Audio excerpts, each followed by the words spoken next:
खिड़कियों से झाँकने वाले चेहरों की संख्या भी अब पहले से कहीं ज़्यादा हो गई थी, क्योंकि धीरे-धीरे ये बात फैलने लगी, लोग समझने लगे कि गनी खान आ चुका है। अब पहले से ज़्यादा लोग खिड़कियों से झाँक रहे थे अंदर की ओर, मतलब सॉरी बाहर की ओर। उनमें चहमेगोइयाँ चल रही थी। चहमेगोइयाँ मतलब बातें चल रही थी। और क्या चहमेगोइयाँ चल रही थी? आज कुछ ज़रूर होगा, लोग ऐसे बातें कर रहे थे। कुछ तो ज़रूर होगा। चिरागुद्दीन का बाप गनी आ गया है, आपस में बातें कर रहे थे लोग। इसीलिए 7.5 साल पहले की वह सारी घटना आज अपने आप खुल जाएगी। 7.5 मतलब 7.5 साल पहले कुछ न कुछ तो ऐसा हुआ था जो गनी खान को पता नहीं था, और गनी खान के नॉलेज से वो चीज़ दूर रखा गया था, वो बात दूर रखी गई थी। लोगों को लग रहा था जैसे वह मलबा ही गनी को सारी कहानी सुना देगा। लोगों को ऐसा लग रहा था कि अब तो मलबा ही पूरी की पूरी कहानी बता देगा गनी खान को, और गनी खान को सब पता कि शाम के वक़्त चिराग ऊपर के कमरे में खाना खा रहा था। अब देखो कहानी मलबा ही बता देगा, इसी बहाने अब हमें तो तुम्हें भी पता चल जा रहा है कि कहानी था क्या। हुआ ये था कि शाम के वक़्त चिरागुद्दीन, यानी ये जो बूढ़ा आया है ना शहर में पाकिस्तान से, इस बूढ़े का बेटा चिरागुद्दीन शाम के पहर ऊपर अपने कमरे में खाना खा रहा था। जब की बात है ये 7.5 साल पहले की। तभी रखा पहलवान उसे नीचे बुलाया बाहर से। कैसे बुलाया होगा भाई? अबे ओ चिराग, चल नीचे आ, सुन इधर, 1 मिनट आकर उसकी बात सुन ले, ऐसे बोला होगा। चल इधर आ, 1 मिनट में सुन के जा। पहलवान उन दिनों गली का बादशाह था, गुंडा था बहुत बड़ा, ठीक है ना, कॉलर वॉलर उठा के चलता होगा, बहुत बड़ा गुंडा।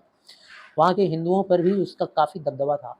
पंजाबी था, और उस वक्त जो वहाँ हिंदू लोग रह रहे थे उनके ऊपर भी दबदबा बना के रखा था, डरा के रखा था सबको। चिराग तो खैर मुसलमान था, वो तो बाहरी देश का माना जा रहा था। चिराग हाथ का कौर बेचारा बीच में ही छोड़कर नीचे उतर आया। सोचो कितना नृशंस हत्या हुआ, हीनियस क्राइम। यानी कि चिरागुद्दीन उस वक्त खाना खा रहा था, उसकी पत्नी बैठाकर उसको खाना खिला रही थी, बेचारा हाथ में निवाला उठाया था, लेकिन रखा की बात सुनकर थोड़ा डर कर जल्दी से रख कर हाथ का कौर नीचे छोड़ के उतर आया। उसकी बीवी जुबैदा और दोनों लड़कियां कीश्वर और सुल्ताना, 2 बेटियां थी, कीश्वर और सुल्ताना, और बीवी तीनों खड़ी होकर खिड़की से देखने लगी, क्योंकि वो इस अंदाज में बुलाया था कि ये तीनों घर में जो थी डर गई। चिराग ने ड्योढ़ी से बाहर कदम रखा ही था, ड्योढ़ी मतलब चौखट, जैसे ही चौखट से बाहर कदम रखा, पहलवान ने उसे कमीज के कॉलर से पकड़कर, मतलब जैसे ही बेचारा आया तुरंत उसका कॉलर पकड़ के नीचे खींचा और गली में गिराकर उसकी छाती पर चढ़ बैठा, तुरंत सीने पर चढ़ गया।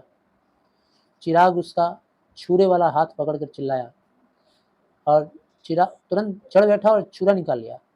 चिराग तुरंत उसका हाथ पकड़ लिया, हाथ में चाकू था। ऊपर से बीवी और बच्चियां देख रही हैं, कितना दर्दनाक मौत। रखे पहलवान, मुझे मत मार मेरे भाई, मुझे मत मार, हाय कोई तो मुझे बचाओ। ऊपर से जुबैदा, कीश्वर, सुल्ताना भी हताश स्वर में चिल्लाती हुई, चीखती हुई नीचे ड्योढ़ी की तरफ दौड़ी आई। रखे के एक शागिर्द ने चिराग की जद्दोजहद करती बाहें पकड़ ली थी। जद्दोजहद मतलब स्ट्रगल करती हुई, ठीक है ना, ये अपना हाथ से स्ट्रगल कर रहा था, छोड़ मुझे, छोड़ छोड़ हाथ छोड़। तो रखे का एक शागिर्द था, चेला, उस चेले ने इसका दोनों हाथ जोर से पकड़ लिया, मतलब बेचारा हिल ना पाए। इमेजिन कर रहे हो ना, पीठ के बल सोया होगा, दोनों हाथ पीछे पकड़ के एक आदमी ने चाँप दिया और इसके सीने पे बैठ गया, और भारी भरकम शरीर, लंबा चौड़ा, हाँ सांस लेना बंद हो गया होगा बेचारे का। और रखा उसकी जांघों को अपने घुटनों से दबाए हुए था, और बेचारा का जांघ यानी नहीं हिला पा रहा था, पाँव भी नहीं हिला पा रहा था, उसके ऊपर घुटना लगा के बैठ गया था। चीखता क्यों है? और उसको गाली भी दिया, ठीक है, तुझे मैं पाकिस्तान दे रहा हूँ, ले पाकिस्तान। और जब तक जुबैदा, किश्वर और सुल्ताना नीचे पहुंची, जब तक वो तीन के तीनों नीचे आई, पत्नी और दोनों बच्चियां, चिराग को पाकिस्तान मिल चुका था, मतलब मौत के घाट उतार चुका था। छुरा तुरंत उसके सीने में उतार दिया। आसपास के घरों की खिड़कियां तब बंद हो गई थी। जो लोग इस दृश्य के साक्षी थे, उन्होंने दरवाजे बंद करके तुरंत अपने अपने घरों में से छिप गए कि कहीं पुलिस वुलिस आया, केस हुआ, कौन बताएगा, कौन इस जाल में फंसेगा। रखा उसको भी नहीं छोड़ेगा। पुरानी फिल्मों में देखे हुए ना हिंदी में, तुरंत अमरीश पुरी या शक्ति कपूर बोलता है, जो भी इस घटना को देखा है अगर मेरे खिलाफ बताया तो सोच लेना उसका भी यही हशर होगा। उसके बाद फिर बंद किवाड़ों में भी उन्हें देर तक जुबैदा, किश्वर, सुल्ताना के चीखने की आवाज़ें सुनाई देती रही। लाश पर बैठ करके दोनों बेटियां और पत्नी रो रही थी। खाना वहीं वैसे का वैसे ही पड़ा हुआ है। रखे पहलवान और उसके साथियों ने उसे भी उसी रात पाकिस्तान दे दिया, मतलब पत्नी को भी और दोनों बच्चियों को भी। उसी रात मार डाला, मगर दूसरे तबील रास्ते से। लेकिन उन तीनों को जब मारा थोड़ा दूसरे तरीके से, ऐसे छुरा घोंप कर नहीं। उनकी लाशें चिराग के घर में न मिलकर बाद में नहर के पानी में पाई गई। तीनों को नहर में बहा दिया मार के, पता नहीं कैसे, गला वाला दबा दिया होगा। 2 दिन चिराग के घर की छानबीन होती रही, पुलिस आई, 2 दिन तक छानबीन होती रही। जब उसका सारा सामान लूटा जा चुका था, 2 दिन के अंदर दरवाज़ा खुला हुआ है, सब वैसे ही पड़ा हुआ है, पूरा सामान लूट गया। कौन लूटेगा? रखा के रहते कोई और करेगा क्या? रखा ही किया होगा, उसके साथ ही किए होंगे। तो न जाने किसने उस घर को आग लगा दी थी। अब रखा तो आग लगाएगा नहीं, रखा तो सोचा हुआ घर लूट लेंगे और घर भी हड़प लेंगे। पता नहीं किसने आग लगा दिया। रखे पहलवान ने तब कसम खाई थी कि वह आग लगाने वाले को जिंदा जमीन में गाड़ देगा, क्योंकि उस मकान पर नज़र रखकर ही उसने चिराग को मारने का निश्चय किया था। मारने का वजह क्या था? मकान हड़पना, ठीक है ना। उसने उस मकान को शुद्ध करने के लिए हवन सामग्री भी ला रखी थी। मगर आज शुद्ध करने के लिए मतलब भाई वहाँ पे 4 लोग मरे थे ना, तो 4 लोगों की मौत की वजह से ऐसा माना जाता है वहाँ भूत प्रेत घूमेगा, तो शुद्ध करने के लिए हवन का सामग्री ला दिया था कि हवन का सामग्री रहेगा, बाद में शांति शांति। हाँ, पांडे जी लोग ठीक जानेंगे। मगर आग लगाने वाले का तब से आज तक पता नहीं चला। अब 7.5 साल से रखा उस मलबे को अपनी जायदाद समझता रहा। ये सोचता था कि पूरी खाली ज़मीन मेरी है, जहाँ ना वह किसी को गाय भैंस बांधने देता था और न ही खुमचा लगाने देता था। खुमचा मतलब कोई खूंटा, ठीक है ना, हाँ, कोई लकड़ी, ठीक है ना, खुमचा। उस मलबे से बिना उसकी इजाज़त से कोई एक ईंट भी नहीं निकाल सकता था, ठीक है ना। खुमचा भी छोटा जगह को बोल सकते हैं, ठीक है ना, जो तुमने कहा खुमचा मतलब गोमती वगैरह नहीं होता है उस टाइप से, खूंटा वगैरह गाड़ के गोमती बना देना छोटा सा। एक ईंट भी कोई नहीं निकाल सकता था उसके मर्जी के बगैर। लोग आशा कर रहे थे यह सारी कहानी जरूर किसी न किसी तरह गनी तक पहुंच जाएगी। सबके मन में उम्मीद होने लगी, अब तो गनी आ गया है और गनी को खबर मिल जाएगा। क्या मिलेगा? कि उसके बेटे को किसने मारा है? रखा पहलवान ने मारा है। जैसे मलबे को देखकर ही उसे सारी घटना का पता चल जाएगा। और गनी मलबे की मिट्टी को नाखूने से खोद खोद कर अपने ऊपर डाल रहा था। समझ रहे हो ना क्यों? नाखून से खोद खोद कर मिट्टी को निकाल कर अपने ऊपर गिरा रहा था, यहाँ मेरा बेटा रहा होगा, ठीक है ना।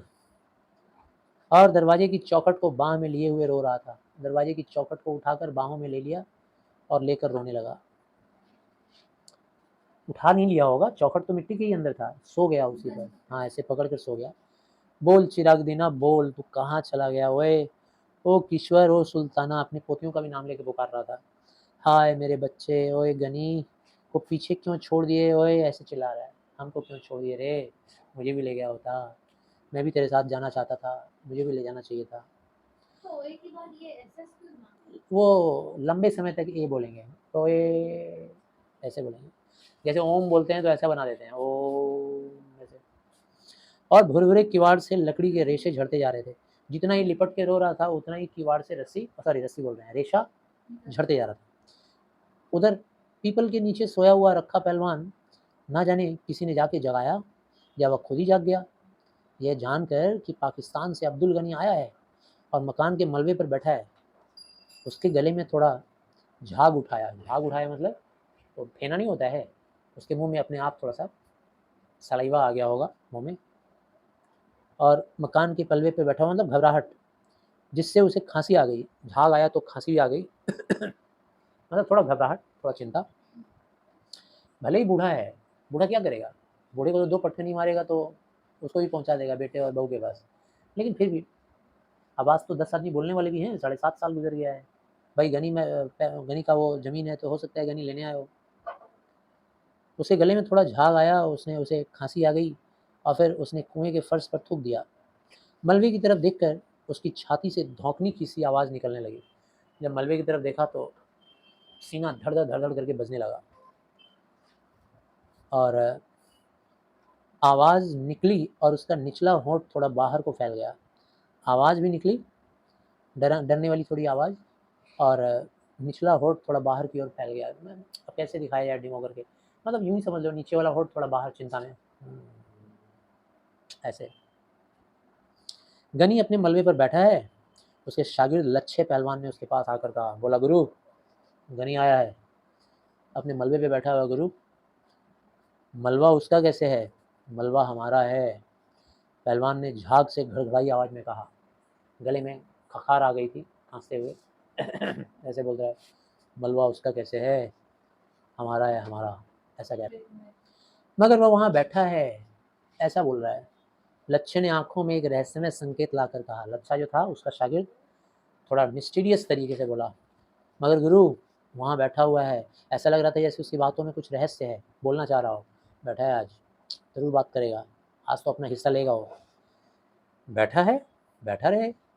तू चिलम ला जा। चिलम जानते हो ना, मिट्टी का चिलम होता है, ऐसा शेप में होता है थोड़ा सा, ठीक है, ऐसा गोल ऊपर बना रहता है, सर वो तो वो होता है, वो ठीक है, चिलम। Ice cream cone. हाँ, आइसक्रीम कोन जैसा, ठीक बोली। ऊपर से गांजा भर दिया जाता है और भर के उसके ऊपर कुछ आग वाग रख दिया जाता है और नीचे थोड़ा सा एक होल होता है। नीचे वाले होल से पकड़ के, जैसे कोन का निचला हिस्सा होता है ना, उसी से पकड़ के खूब जोर से खींचा जाता है। तो हुक्का खाएंगे। हुक्का नहीं भाई। तो उसने कहा चल। चिलम भरने के लिए उठते हुए उसने बोला कि चल तू चिलम ला। रखे की टांगे थोड़ी फैल गई, मतलब लेटा हुआ था ना, तो अपनी टांगे थोड़ी सी और फैला दिया आराम से। उसने अपनी नंगी जांघों पर हाथ फेर लिया। पहलवान था ना, हमेशा ऐसे ऐसे करते रहता था, ठीक है, पहलवान था। मनोरी की क्या सॉरी, मनोरी ने अगर उसे कुछ बता दिया तो। लच्छे ने चीलम भरने के लिए उठते हुए, लच्छा उठा और उठ करके चीलम भरने लगा और फिर उसी रहस्यमय ढंग से बोला, भड़काते हुए बोल रहा है, मनोरी की क्या शामत आई है। ये किसने कहा, रखा तो सॉरी सॉरी, यहाँ भूल हो रहा है। लच्छे ने कहा कि मनोरी ने अगर उसे कुछ बता दिया तो। तब राका ने कहा, रखा ने कहा कि मनोरी की क्या शामत आई है, मतलब मनोरी क्या मरना चाहता है जो उसको जाके ये सब बता देगा। लच्छा उसके बाद चला गया। कुएं पर पीपल की कई पुरानी पत्तियां बिखरी थी। ये सब सिचुएशन को लाइवली बनाने के लिए फिर से बताया जा रहा है। रखा उन पत्तियों को उठा उठा कर अपने हाथों में मसलता रहा, मतलब टेंशन का ये निशानी है, टेंशन है उसको। जब लच्छे ने चीलम के नीचे कपड़ा लगाकर चीलम उसके हाथ में दे दी तो उसने कश खींचते हुए पूछा। कश जानते हो ना इंग्लिश में जिसको बोलते हैं पफ, ठीक है ना। तो पफ खींचते हुए, कश खींचते हुए बोला, और तो किसी ने गनी की बात नहीं हुई। टेंशन तो है ही है पूरा। अच्छा ये बता, मनोरी के अलावा और तो किसी से गनी की बात नहीं हुई। लच्छे ने कहा, नहीं गुरु। ले। और उसने खांसते हुए चिलम लच्छे के हाथ में दे दी, मतलब अपने खींच लिया, अब उसको दे दिया। टर्न बाई टर्न पीते हैं लोग। मनोरी गनी की बांह पकड़े मलबे की तरफ ही आ रहा था, तरफ से आ रहा था, सॉरी, मलबे की तरफ से। अब मलबे पे खड़ा होकर रो लिया। अब आ रहा था किधर, पीपल के पेड़ के पास जहाँ रखा पहलवान बैठा हुआ था। लच्छा उकड़ू होकर चिलम के लंबे लंबे कस खींचने लगा। उकड़ू एक तो पोज होता है बैठने बैठने का, बचपन में सजा पाते होगे तुम लोग, उकड़ू बना दिए जाते होगे। कुकरू को हाँ, उसी टाइप से क्या मुर्गा चिलम के लंबे लंबे कस खींचने लगा। साइड में फोटो उसकी आंखें उसकी आंखें आधा क्षण रखे के चेहरे पर टिकती और आधा क्षण गनी की तरफ, मतलब आधा देख रहा है अपने बॉस को, रखे को, और आधा बार बार देख रहा है किधर, गली की तरफ, जिधर से मनोरी हाथ पकड़े हुए गनी ले आ रहा था। मनोरी गनी की बात थामे उसके एक कदम आगे चल रहा था, जैसे उसकी कोशिश हो कि गनी कुएं के पास से बिना रखे को देखे ही निकल जाए, ठीक है ना। अच्छा, मनोरी क्या कोशिश कर रहा था भाई, कि गनी कुएं के पास से बिना रखे को देखे ही निकल जाए। मनोरी खुद चाह रहा था कि ऐसे लेके चलें कि ये रखा को देख ना पाए, बेकार में बात ना बढ़े। और मगर रखा जिस तरह बिखर कर बैठा हुआ था, टांगे वांगे पसार के फैला के बैठा हुआ था, उससे गनी ने उसे दूर से ही देख लिया। कुएं के पास पहुंचते न पहुंचते उसकी दोनों बाहें फैल गई, तुरंत मिलने के अंदाज में बाहें पसारे हुए, जैसे हमारे प्रधानमंत्री जब कहीं दूसरे देश में जाते हैं तुरंत बाहें पसारे हुए मिलते हैं। बाहें पसारे हुए उसको आ, पता ही नहीं था। आगे बढ़ा। उसको लगा कि रखा पहलवान वही पुराना वाला पहलवान है, अच्छा लड़का, अच्छा आदमी। तुरंत बाहें फैलाए हुए रखे पहलवान बोलते हुए आगे बढ़ गया। रखे ने गर्दन उठाकर और आंखें जरा छोटी करके उसे देखा। पहले गर्दन उठाया, फिर आंख थोड़ा छोटा किया। पहलवान था लेकिन आंखें कमजोर हो गई थी। बुढ़ा हो गया। हाँ। उसके गले में अस्पष्ट सी घड़घड़ाहट हुई पर वह बोला नहीं। गला थोड़ा घड़घड़ाया, टेंशन में आ गया, पता नहीं क्या बोलेगा। गनी को कहीं पता तो नहीं चल गया। रखे पहलवान, मुझे पहचाना नहीं। गनी ने बाहें नीचे करके कहा, अरे मैं गनी हूँ, अब्दुल गनी, चिरागुद्दीन का बाप। पहलवान ने ऊपर से नीचे तक उसका जायजा लिया। जायजा लेना मतलब अंदाजा लगाया। बाप रे बाप, कहीं इसको पता तो नहीं चल गया कि मैंने इसके बेटे की हत्या की थी। अब्दुल गनी की आंखों में उसे देखकर एक चमक सी आ गई। पहले वो अब्दुल गनी की आंखों में देखा और देखकर वो समझ गया कि नहीं नहीं नहीं, डरने की कोई बात नहीं है, और उसका आंख चमक गया। सफ़ेद दाढ़ी के नीचे चेहरे की झुर्रियाँ भी कुछ फैल गई थी, ठीक है ना? और अब्दुल गनी की जो दाढ़ी वाड़ी थी सफ़ेद हो गई थी, नीचे झुर्रियाँ, झुर्रियाँ मतलब लाइनिंग्स, है ना? चेहरे पे बहुत झुर्रियाँ आ जाती हैं। रखे का निचला होठ फड़का, फिर उसकी छाती से भारी सा स्वर निकला, सुना सुना गनिया, ठीक है ना? अपने पंजाबी अंदाज में बोला। हाँ हाँ, पहचान लिया, बोल सुना गनिया, बोल कैसा है? गनी की बाहें फिर फैलने को हुई। बीच में सिकुड़ गई थी ना बाहें, उसको लगा कि शायद ये मुझे पहचान नहीं रहा है, लेकिन जब देखा कि ये पहचान लिया तो फिर से बाहें फैलाया, पर पहलवान पर कोई प्रतिक्रिया न देखकर उसकी उसी तरह रह गई। फिर बाहें रह गई, क्योंकि पहलवान नहीं मिलना चाह रहा था, उससे गले नहीं मिलना चाह रहा था। क्यों? क्या हेट करता था? नहीं, डर था, मन में एक कपकपी थी, भय था। वह पीपल का सहारा लेकर कुएं की सील पर बैठ गया। पीपल का सहारा लिया और पीपल का जो पेड़ था, तो सॉरी, उसके पास ही कुआं था और कुएं के किनारे एक चौपाटी बना हुआ था सीमेंट का गोल, उसी सील के ऊपर बैठ गया। जैसे विंडो के नीचे होता है ना सील, जहाँ हाथ पाथ रखा जा सकता है, उसी के पास बैठ गया। ऊपर खिड़कियों में चहमी गोइयाँ तेज हो गई। अब दोनों आमने सामने आ गए हैं। सारी औरतें बात कर रही थी, अब तो कुछ ना कुछ होगा। अब सारे दोनों बैठे हुए हैं आमने सामने, तो बात जरूर खुलेगी। फिर हो सकता है दोनों में गाली गलौज भी हो। कोई आंटी जी बोल रही होंगी, अब तो गाली गलौज होगा, अब तो होगा, कुछ ना कुछ होगा। अब रखा गनी को हाथ नहीं लगा सकता, अब वो दिन नहीं रहे। सारी औरतें बोल रही हैं। अब कौन से दिन आए हैं, आप लोग इसका जवाब कमेंट बॉक्स में दीजिएगा, देखते हैं कौन से दिन आ गए हैं। अब वो दिन नहीं रहे, अब कौन से दिन है जरा देखेंगे। बड़ा मलबे का मालिक बनता था, बहुत मालिक बनता था, सारी औरतें कह रही हैं। असल में मलबा ना इसका है ना गनी का, मलबा तो सरकार का ही मलकियत है। मरदूद किसी को वहाँ गाय का खूंटा तक नहीं लगाने देता। ये मरदूद एक तरह का, हाँ, ताना भरा हुआ गाली है। क्या भाई इसका मीनिंग? मरदूद मीन्स, ठीक है ना, पंजाबी शब्द है। खूंटा तक नहीं बांधने देता। मनोरी की बीवी बच्चों को मारा है, रखा आदमी नहीं सांड है। हाँ हाँ हाँ, यहाँ पर मिसप्रिंट हो गया है, ये आप लोग देख लीजिएगा। मनोरी के बीवी बच्चे नहीं, बल्कि चिरागदीन के बीवी बच्चों को मारा है, ठीक है ना? अभी यहाँ नहीं लिखेंगे, बाद में लिख देना। आप लोग ख्याल रखिएगा, मनोरी की जगह चिरागदीन होगा। रखा आदमी नहीं सांड है, सांड, लोग ऐसा बोल रहे थे। दिन भर सांड की तरह गली में घूमता है। गनी बेचारा कितना दुबला हो गया है, दाढ़ी के सारे बाल सफ़ेद हो गए हैं।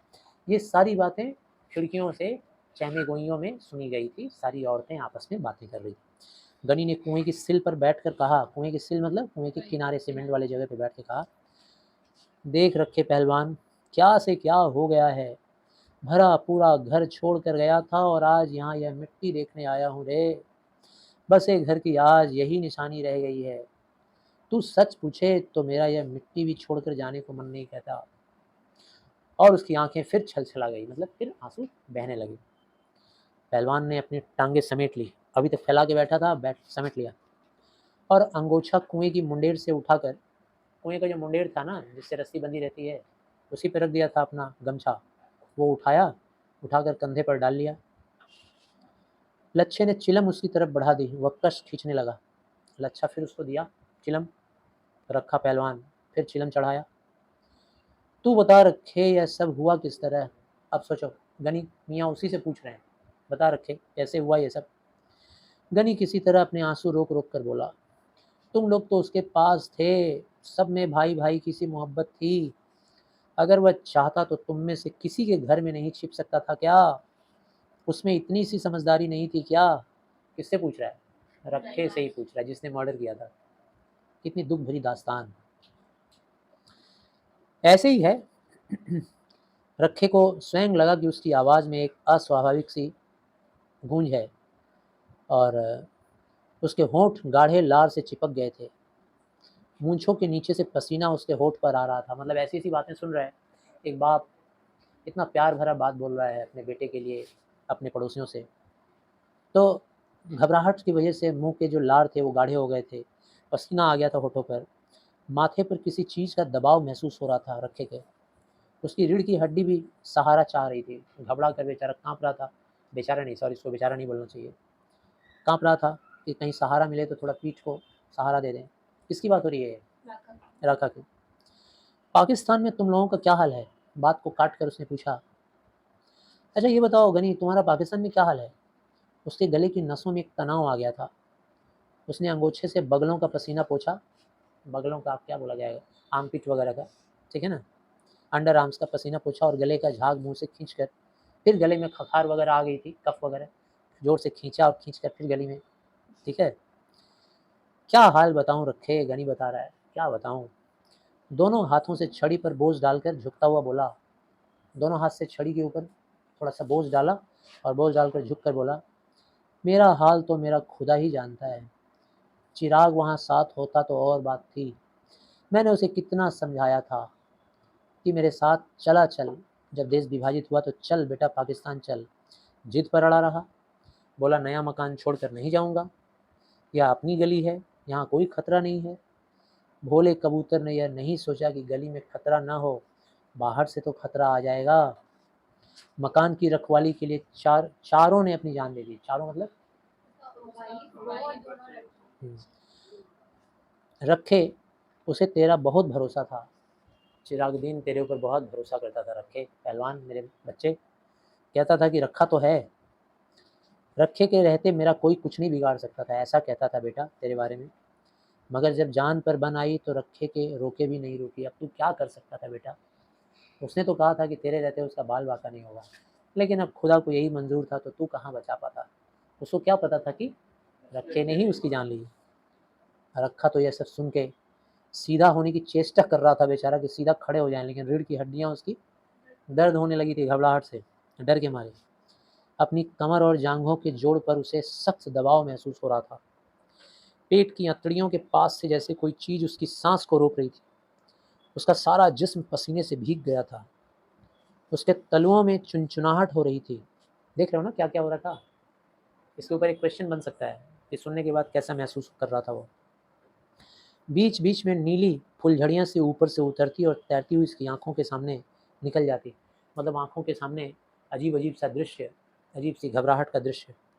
अपनी जवान होठों के बीच एक फासला सा महसूस कर रहा था। अंदर से आवाज़ आ रही है, होठों से निकल नहीं रही है। उसने अंगोछे से होठों के कोनों को साफ किया, साथ ही उसके मुंह से निकला, हे प्रभु तू ही है, तू ही है, तू ही है। मतलब रखे पहलवान के अंदर, आत्मा के अंदर से जरूर कहीं ना कहीं पश्चाताप निकल रहा है। गनी ने देखा कि पहलवान के होठ सूख रहे हैं, तो गनी को ऐसा लगा होगा कि मेरे बेटे के मौत की कहानी सुन करके, या उसके बारे में दोहरा रहा हूँ मैं, तो सुन करके इसको दुख हो रहा होगा, इसीलिए मुंह ऐसा बन गया इसका। आंखों के इर्द गिर्द दायरे गहरे हो गए हैं। उसके कंधे पर हाथ रखकर बोला, अब छोड़ रखे, जो होना था वो तो हो गया। रखिया, रखे को रखिया बोल रहा है, उसे अब कोई लौटा थोड़े ही सकता है। खुदा नेक की नेकी बनाए रखे। जितने भी लोग अच्छे लोग हैं, भगवान उनकी मदद करे, उनकी नेकी बनाए रखे। नेकी मतलब अच्छाई, बद की बदी माफ़ करे। एक अच्छा मुसलमान था, सच्चा मुसलमान था। कहता है कि जो बुरे लोग हैं, अब ऐसा नहीं कि भगवान उनको बुरा कर दे, बदी की बदी माफ़ करे, मतलब बद की बदी, बुरे इंसान की बुराई को माफ़ करे और अच्छों की अच्छाई बनाए रखे। मैंने आकर तुम लोगों को देख लिया तो समझूंगा कि चिराग को देख लिया। तुम्हें देख लिया बेटा रखा, तो बस समझ लिया कि मैंने चिराग को भी देख लिया। अल्लाह तुम्हें सेहतमंद रखे। और वह छड़ी के सहारे उठ खड़ा हुआ। चलते हुए उसने कहा, अच्छा रखे पहलवान। रखे से गले से मध्यम सी आवाज़ निकली। अंगोछा लिए हुए उसने दोनों हाथ जुड़ गए। हाथ लिए हुए अंगोछे में, दोनों हाथ से हाथ जोड़ बैठा तुरंत गनी मियाँ के सामने, उसकी अच्छाई के सामने झुक गया। ये नहीं था कि अपनी गलती माना, गलती मानता तो श्राप ही मिलता, कोई बाप माफ़ नहीं करता, लेकिन अपना पछतावा जरूर हुआ। दोनों हाथ जुड़ गए। गनी हसरत भरी नज़र से आसपास देखता हुआ धीरे धीरे गली से बाहर चला गया। हसरत भरी नज़र का मतलब जिसमें बहुत ही इच्छा हो, लालसा हो, है ना, इंटरेस्ट हो, ऐसी नज़र से देखता हुआ बाहर निकल गया। ऊपर खिड़कियों में थोड़ी देर चहमी गोइयाँ चलती रही कि मनोरी ने गली से बाहर निकलकर जरूर गनी को सब कुछ बता दिया होगा। सारी औरतें आपस में बात कर रही होंगी, गनी ने जरूर बोल दिया होगा बाहर निकलकर। गनी के सामने रखे का तालू कैसे खुश्क हो गया था। सब कुछ बता दिया होगा कि गनी के सामने जैसे ही बताया होगा गनी के पैरों का नीचे से ज़मीन खिसक गया होगा, पैर की नीचे का जो तालू है वो खुश्क हो गया होगा, रूखा-सूखा हो गया होगा। रखा किस मुँह से लोगों को डैश डैश डैश, मतलब ये मार्क ऑफ कंटिन्यूएशन का मतलब बहुत कुछ बोल रही होंगी, हम लोग गेस नहीं कर सकते। मलबे पर गाय बांधने से रोकेगा, सारे लोग उसके खिलाफ थे रखे पहलवान के, क्योंकि ना किसी को गाय बांधने देता था, ना किसी को भैंस बांधने देता था, खाली ज़मीन थी, कोई तो यूज़ करे ना, एकदम अपना अपने हक में समझता था। बेचारी जुबैदा, जुबैदा कौन है? इसका जवाब आप लोग कमेंट बॉक्स में दीजिए, देखते हैं। कितनी अच्छी थी वह, रखे मरदूत का घर। उफ, इस रखे ने मरदूत का घर न घाट, इस मरदूत का मतलब फिर से व्यंग, फिर से गाली, इसका तो ना कोई घर है ना इसका कोई घाट है। किसी किसी की माँ बहन का लिहाज था थोड़ी ना, कभी नहीं था। सारी औरतें ये बातें कर रही थी, ये सारी चहमे गोइयाँ हैं। चहमे गोइयाँ मतलब आपस में कानाफूसी की बातें, चुगली नहीं, कानाफूसी, है ना। थोड़ी देर में स्त्रियां घरों से गली में उतर आई। जैसे ही गनी पहलवान, सॉरी गनी पहलवान नहीं, रखा पहलवान था, गनी मियाँ जैसे ही वहाँ से चले गए, सारे गली में उतर आई। बच्चे गली में गुल्ली डंडा खेलने लगे। गुल्ली डंडा जानते हो ना? हाँ हाँ, उसी को गुल्ली कहते हैं। दो 12-13 साल की लड़कियां किसी बात पर एक दूसरी से गुत्थम गुत्था हो गई। 12-13 साल की लड़कियां फिर से अपने पुराने अंदाज में गाली गलौज मारपीट वाली बात स्थिति आ गई। रखा गहरी शाम तक कुएं पर बैठा खखारता और चिलम फूंकता रहा। देर शाम तक खखारता रहा, थूकता रहा, चिलम फूंकता रहा। कई लोगों ने वहां गुजरते हुए उससे पूछा, रखे शाह, शाह मतलब जानते हो ना भाई, राजा को कहते हैं शाह।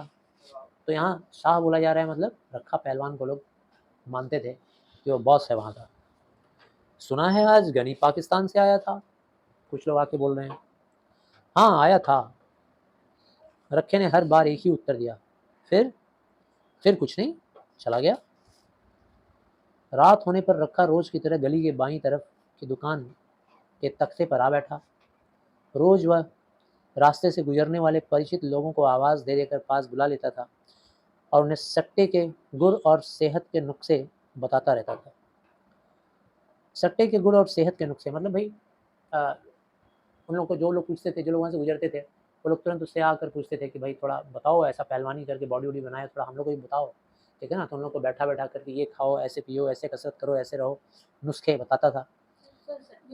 सट्टा मतलब ये बोल सकते हैं हम लोग, जो गुड़ बनाते हैं हम लोग, सट्टे का गुड़ दो सेंस में आ सकता है। ना ना, ये तुम लोग गुड़ बनना नहीं देखे हो गन्ने से, ठीक है ना। तो उसको समझाने में थोड़ा सा एक टाइम टेकिंग है। यूँ समझिए कि जो मसल पट्टी होती है ना, उस तरह के गुड़ की बात हो रही है। मसल पट्टी एक तो फॉर्मेट होता है जैगरी का, गुड़ का, तो कितना लाभदायक है इसके नुस्खे बताते रहता था। मगर उस दिन वह वहाँ बैठा लच्छे को अपनी वैष्णो देवी की उस यात्रा का वर्णन सुनाता रहा। मतलब उस दिन तुरंत धार्मिक हो गया, ज्ञानी की बातों को सुनकर काफ़ी धर्म कर्म की बातें करने लगा। आज वैष्णो देवी की यात्रा कैसे करने गया था वो बता रहा था। उसने 15 साल पहले की थी। लच्छे को भेजकर वह गली में आया तो मलबे के पास लोकू पंडित की भैंस को देखकर वह आदत के मुताबिक धक्के दे देकर हटाने लगा। एक पंडित जी थे, लोकू पंडित, उनका भैंसिया वहाँ आ गई थी, ठीक है ना। तो उसको भगाया, चल हट, तप तप तप तप तप तप तप करके ऐसे भगाया भैंस को। भैंस को हटाकर वह सुस्ताने के लिए मलबे के चौखट पर बैठ गया। गली उस समय सुनसान थी। कमेटी की बत्ती न होने से वहाँ शाम से ही अंधेरा हो जाता था। कमेटी की बत्ती मतलब कॉरपोरेशन, तब तो कॉरपोरेशन नहीं था, तब कमेटियाँ बनी थी, कमेटी वाले बल्ब लगा दिए थे, बत्ती थी नहीं। मलबे के नीचे नाली का पानी हल्की आवाज़ करता बह रहा था। रात की खामोशी को काटती हुई कई तरह की हल्की हल्की आवाज़ें मलबे की मिट्टी में से सुनाई दे रही थी।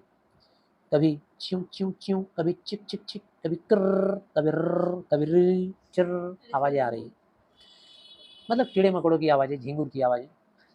एक भटका हुआ कौवा न जाने कहाँ से उड़कर उस चौखट पर आ बैठा। इससे लकड़ी के कई रेशे इधर उधर छितरा गए। पूरा पाउडर तो हो गया था, कौवे के बैठने से भी उसके रेशे निकल गए। कौवे के वहाँ बैठने न बैठते मलबे के एक कोने में लेटा हुआ कुत्ता गुर्रा कर उठा और जोर जोर से भौंकने लगा। वो वो वो वो। हाँ, वो भी मतलब यहाँ पर जो रखा पहलवान था उसका तुलना किससे कर दिया गया है? कुत्ते से। जैसे कुत्ता रखवाली कर रहा है ना बैठ के, वैसे ही वो भी बस सारा दिन रखवाली करता था। यहाँ कोई गाय ना भाग बैठे, कोई भैंस ना बांधे। पहलवान ने एक ढेला उठाकर, लग रहा है, पहलवान ने एक ढेला उठाकर कुत्ते की तरफ फेंका। कुत्ता थोड़ा पीछे हट गया और उसका भौंकना बंद नहीं हुआ। पहलवान फिर कुत्ते को गाली दिया, वहाँ से उठ खड़ा हुआ और धीरे धीरे आकर कुत्ते की सिल पर लेट कुएं की सिल पर सॉरी कुएं की सिल पर आकर लेट गया। उसके वहाँ से हटते ही कुत्ता गली में उतर गया। जैसे ही रखा पहलवान वहाँ से हटा, कुत्ता फिर गली में उतर आया और कुएं की तरफ मुंह करके भौंकने लगा। मतलब उधर से रखा पहलवान कुत्ते को भौंक कर डांट कर भगा रहा है, उधर से कुत्ता रखा के ऊपर भौंक रहा है। काफ़ी देर भौंकने के बाद जब उसे गली में कोई प्राणी चलता फिरता नजर नहीं आया तो वह एक बार कान झटक कर मलबे पर लौट गया और वहाँ कोने में बैठकर गुर्राने लगा मतलब ऐसे करने लगा। ठीक है ना। तो यानी कि मलबे का मालिक अभी फिलहाल कौन है? या तो वह कुत्ता है रखे पहलवान के एब्सेंस में, और या तो फिर रखा पहलवान खुद है, रखे पहलवान खुद है। कीड़े मकोड़े को भी लिया जा सकता है। यानी कि क्या हासिल हुआ रखे को? ले देकर कभी ना कभी, आज नहीं तो कल वो ज़मीन सरकारी भी हो जाएगी और इतनी आसानी से आस पड़ोस के लोग जाने भी नहीं देंगे रखे के हाथ में। और अगर वो ज़्यादा ज़बरदस्ती करेगा तो लोग पुलिस को कंप्लेंट भी कर देंगे। तो ऐसी बहुत सारी बातें। तो बस अब मलबे का ही मालिक बनकर रह गया है। कौन? रखा। सिर्फ मलबे का मालिक। इतना बड़ा हत्या किया और हत्या करके पाया क्या? मलबा। तो यही है कहानी का एक तरह से समझने का अंदाज। Thank you.